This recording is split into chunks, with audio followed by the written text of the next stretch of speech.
आज की इस वीडियो में हम कवर करेंगे MCQ for AIIMS, ESIC, railway level, central और स्टेट लेवल पे किस तरह के एमसीक्यू पूछे जाते हैं वो हम डिस्कस करेंगे।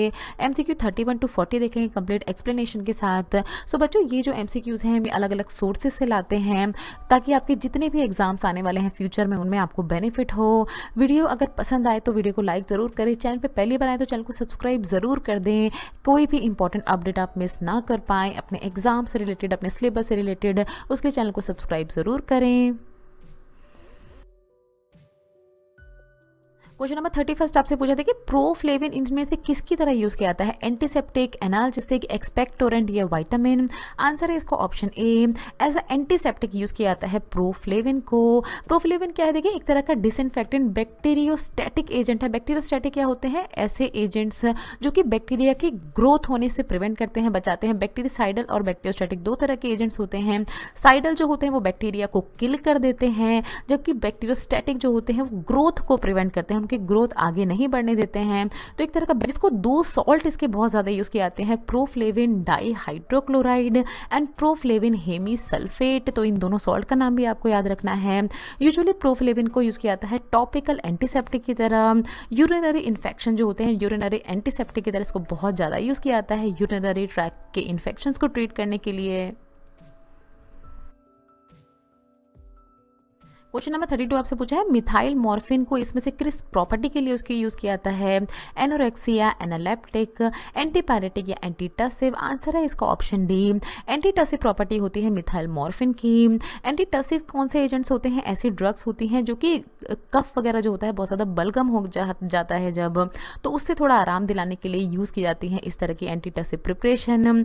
मॉर्फिन जो है, जैसे कि आप जानते हैं, मॉर्फिन, कोडीन, ये सब एडिक्टिव ड्रग होती हैं, लत लग जाती है, आदत लग जाती है इनकी, इसलिए बहुत ही लो डोज में दिया जाता है उसको, और लो डोज में इफेक्टिव होती है ये कफ वगैरह से आराम दिलाने के लिए।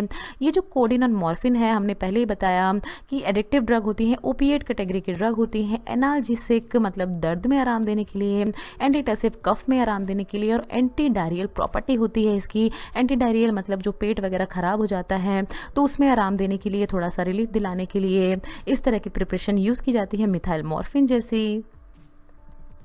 नेक्स्ट क्वेश्चन है, देखिए, टाइप 2 ग्लिकेट soda lime treated, soda glass या ऑल ऑफ दिस? आंसर है इसका option B, soda lime treated glass होता है टाइप 2 ग्लास। और ये इस तरह का ग्लास जो है, देखिए, इंडस्ट्री में सबसे ज़्यादा बनाया जाता है। इसका नाम आपको देख रहे हैं सोडा और लाइम, इसका क्या मतलब है सोडा लाइम का, ये भी आपसे क्वेश्चन में पूछ सकते हैं। तो मेन इंग्रेडिएंट जो होते हैं इस ग्लास को बनाने के, सैंड होता है। सैंड के साथ क्या होता है? देखिए, सोडा। तो सोडा का क्या मतलब है? Sodium carbonate.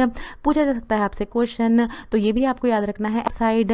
तो इसी से मिलके बनता है soda lime glass, treated glass. अलग अलग टाइप के ग्लास भी आपको पता होने चाहिए। तो यहाँ पर आप देख सकते हैं टाइप 1 बोरोसिलिकेट ग्लास है, जितने भी इंजेक्टेबल होते हैं वो पैक किए जाते हैं इसमें। फिर आप टाइप 2 देख रहे हैं soda lime silica treated glass. तो इसकी जो इनर सरफेस होता है उसको एक तरह की ट्रीटमेंट दे दी जाती है, इसको और मजबूत बनाने के रेंटल्स हैं वो इसमें पैक किए जाते हैं। टाइप 3 होता है सोडा लाइम सिलिका ग्लास, ये ट्रीटेड नहीं होता, देखिए बस ये डिफरेंस होता है इसमें जितने भी नॉन एक्वस इंजेक्टेबल होते हैं पाउडर फॉर्म में, और जितने नॉन पेरेंटल होते हैं वो पैक किए जाते हैं। टाइप 4 होता है general purpose soda lime glass, तो जितने भी टॉपिकल वगैरह प्रिपरेशन होती हैं, ओरल डोसेज फॉर्म्स होती हैं जो ग्लास में दी जाती हैं, वो टाइप 4 ग्लास में दी जाती हैं।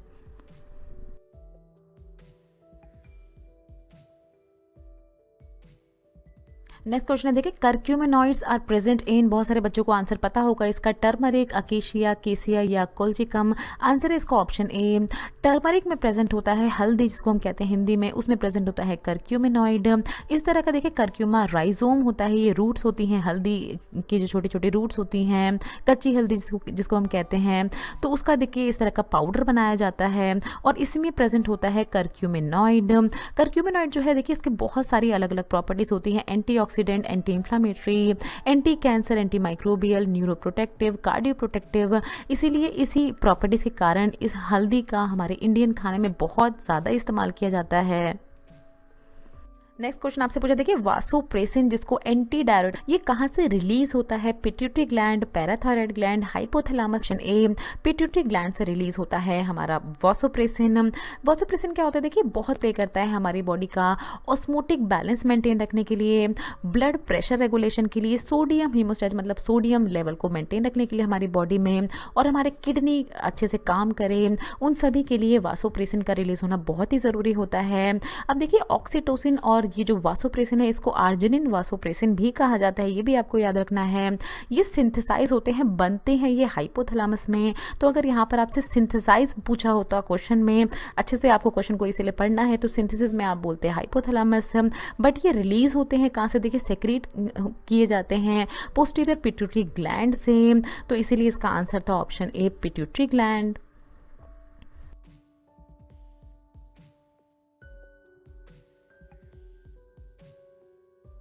नेक्स्ट क्वेश्चन में आपसे पूछा, देखिए इनमें से क्या एक तरह का एंटीऑक्सीडेंट है? डॉक्सीडेन, सेलेनियम, ऑरिनिस या कैफीन। आंसर है इसका ऑप्शन बी सेलेनियम है एग्जाम्पल एंटीऑक्सीडेंट का। तो देखिए एंटीऑक्सीडेंट ऐसे कंपाउंड्स होते हैं जो कि ऑक्सीडेशन को इनहिबिट करते हैं, ऑक्सीडेशन होने से रोकते हैं। ऑक्सीडेशन क्या होता है? एक तरह का केमिकल रिएक्शन होता है जो फ्री रेडिकल्स प्रोड्यूस करता है, और ये फ्री रेडिकल प्रोड्यूस होने के कारण क्या होता है, जैसे फॉर एग्जांपल आप समझ सकते हैं कि अगर ये एप्पल एक काट के हमने बाहर रख दिया है तो ऑक्सीजन के वो कॉन्टैक्ट में आएगा, इन्वायरमेंटल में जो हमारी एयर्स प्रेजेंट होती है उसके कॉन्टैक्ट में आके ऑक्सीडाइज हो जाता है, और थोड़ी देर के बाद वो रॉटन हो जाता है, थोड़ा सा ब्राउन जैसा आपको दिखने लगता है। तो ये किस वजह से हुआ? ये ऑक्सीडेशन की वजह से हुआ है, फ्री रेडिकल्स बने, चेन रिएक्शन हुआ, और इस तरह से ये प्रोडक्ट जो है वो खराब होने लगते हैं ऑक्सीडेशन की वजह से। तो बहुत बार एंटीऑक्सीडेंट भी मिलाए जाते हैं बहुत सारी प्रिपरेशन में, ताकि इस तरह का ऑक्सीडेशन प्रिवेंट किया जा सके। तो यही एग्जांपल है एंटीऑक्सीडेंट के, आप देख रहे हैं विटामिन सी, ई, सेलेनियम जो हमारे ऑप्शन में था, carotenoids, beta carotene, lycopene, lutein and zeaxanthin. तो ये सारे ही एंटीऑक्सीडेंट के नाम भी आपको याद रखने हैं। नेक्स्ट क्वेश्चन आपसे पूछा, देखिए स्टेराइल वाटर फॉर इंजेक्शन इनमें से क्या होने चाहिए? फ्री होने चाहिए लिविंग ऑर्गेनिज्म से, डज नॉट कंटेन, कोई भी उनमें एंटी माइक्रोबियल एजेंट नहीं होना चाहिए, उनकी पीएच जो है देखिए 5 to 7 के बिटवीन होनी चाहिए, या all of the above. Answer इसका ऑप्शन डी सारी ही प्रॉपर्टीज होनी चाहिए एक स्टेराइल वाटर फॉर इंजेक्शन में, क्योंकि ये जो स्टेराइल वाटर फॉर इंजेक्शन होता है ये एक्स्ट्रा हाई क्वालिटी वाटर होता है। इसमें ये स्टेराइल वाटर फॉर इंजेक्शन से ही जो अलग अलग इंजेक्शंस वगैरह होते हैं जो डायरेक्टली आपकी ब्लड वेसल्स में दिए जाते हैं, डायरेक्ट बनाया जाता है इस स्टेराइल वाटर फॉर इंजेक्शन से।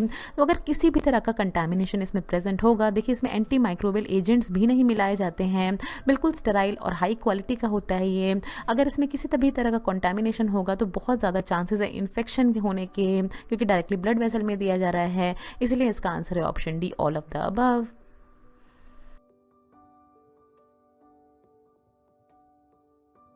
क्वेश्चन है देखिए सोमैटोस्टैटिन कहाँ से रिलीज होता है? पेनक्रियाज, एड्रिनल मेड्यूला, टेस्टिस या ओवरीज। आंसर है इसका ऑप्शन ए पेनक्रियाज से रिलीज होता है हमारा सोमैटोस्टैटिन की। तो पेनक्रियाज जो है वो बहुत सारे हार्मोन्स जो है पेनक्रियाज के थ्रू रिलीज होते हैं, जैसे हमारे इंसुलिन, ग्लूकागॉन आप देख रहे हैं, गैस्ट्रिन, और बहुत सारे पेनक्रियाटिक एंजाइम्स जो होते हैं वो रिलीज करता है हमारा पेनक्रियाज।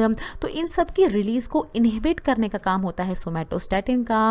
इनहिबिट करने का क्या मतलब है कि एक तरह का बैलेंस मेंटेन रहे। कोई भी चीज़ अगर बहुत ज़्यादा रिलीज कर दी गई पेनक्रियास के द्वारा, मान लीजिए इंसुलिन फॉर एग्जांपल, अगर इंसुलिन बहुत ज़्यादा रिलीज हो रहा है रहेगा, इसी तरह बहुत ज़्यादा रिलीज हो रहे हैं तो डाइजेशन में प्रॉब्लम आ सकती है।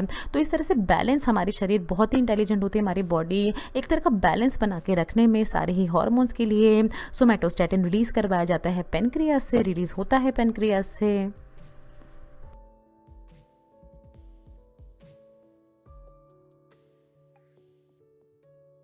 क्वेश्चन नंबर 39 में आपसे पूछा, देखिए जब इमल्शन में दो फेस यानी ऑयल और वाटर एक दूसरे से बिल्कुल ही सेपरेट हो जाते हैं, कंप्लीट सेपरेशन हो जाता है, तो उस केस को क्या कहा जाता है? क्रीमिंग, क्रैकिंग, सेडिमेंटेशन या लीचिंग। आंसर है इसका ऑप्शन बी क्रैकिंग। देखिए इमल्शन के ऊपर हम अपना एक चैप्टर अपलोड कर चुके हैं फार्मास्यूटिक्स में अच्छे से, अगर वो आपको और जानना है इस सारे ही इमल्शन की प्रॉपर्टीज़ के बारे में तो वो आप ज़रूर देखें, यहाँ आई बटन पर क्लिक करके आप उसको देख सकते हैं। क्रैकिंग जो है देखिए बहुत ही सीरियस केस कंडीशन होती है इमल्शंस के लिए, क्योंकि इस केस में क्या होता है ऑयल और वाटर, यहाँ पर आप देख रहे हैं ऑयल और नीचे वाटर देख रहे हैं, पूरी तरह से सेपरेट हो चुके हैं एक दूसरे से। और अगर विगरस शेकिंग, अगर तेज तेज आपस में मिक्स नहीं होंगे, एक स्टेबल इमल्शन नहीं बनाएंगे, तो एक तरह की इंस्टेबिलिटी होती है इमल्शन में, एक तरह का जिसको हम कहते हैं क्रैकिंग। लास्ट क्वेश्चन देखेंगे, देखिए टोकोफेरोल इसमें से ऑल्टरनेटिव नेम है किस विटामिन का, विटामिन बी, ए, सी या ई। आंसर है इसका ऑप्शन डी, टोकोफेरोल, जिसको टोकोफेरोल या अल्फा टोकोफेरोल के नाम से भी जानते हैं। ये एक ऐसा न्यूट्रिएंट है, ये एक ऐसा विटामिन है देखिए जो आपकी बॉडी के द्वारा ही आपकी बॉडी में प्रिपेयर होता है, आपकी बॉडी में स्टोर होता है, क्योंकि ये फैट सॉल्युबल विटामिन है। तो आपकी बॉडी के जो फैटी टिश्यूज होते हैं और हमारा लिवर, तो ये दोनों ही स्टोर करते हैं विटामिन ई को। विटामिन ई बहुत ही ज़रूरी होता है हमारी नर्व्स के लिए, हमारी मसल्स के लिए, ब्लड क्लॉट्स होने से बचाता है, हमारी बॉडी के अंदर किसी तरह का क्लॉट ना बने उससे प्रिवेंट करता है, हमारे इम्यून सिस्टम को प्रोटेक्ट करता है। तो बहुत सारे काम होते हैं विटामिन ई के। बहुत सारी अलग अलग विटामिन ई की कैप्सूल्स भी यूज़ की जाती हैं अपने चेहरे को ग्लोई बनाने के लिए, अपने बालों को चमकदार और अच्छा बनाने के लिए। तो इसका आंसर था option D, vitamin E. So thanks for watching. Next video में हम डिस्कस करेंगे कुछ इसी तरह के और क्वेश्चंस जो कि आपको बेनिफिट करेंगे अपने आने वाले एग्जाम्स में। सो फ्रेंड्स, अगर वीडियो अच्छी लगे तो वीडियो को लाइक ज़रूर करें, चैनल पे पहले बनाएं तो चैनल को सब्सक्राइब ज़रूर करें, इसी तरह से हमें अपना सपोर्ट दिखाते रहें। ये कुछ हमारे रिलेटेड वीडियोस के लिंक हैं जिन पे क्लिक करके आप उनको देख सकते हैं। दोस्तों, लर्निंग फार्मेसी पे आने के लिए और ये वीडियो देखने के लिए आपका बहुत बहुत शुक्रिया। मिलते हैं अगले वीडियो में।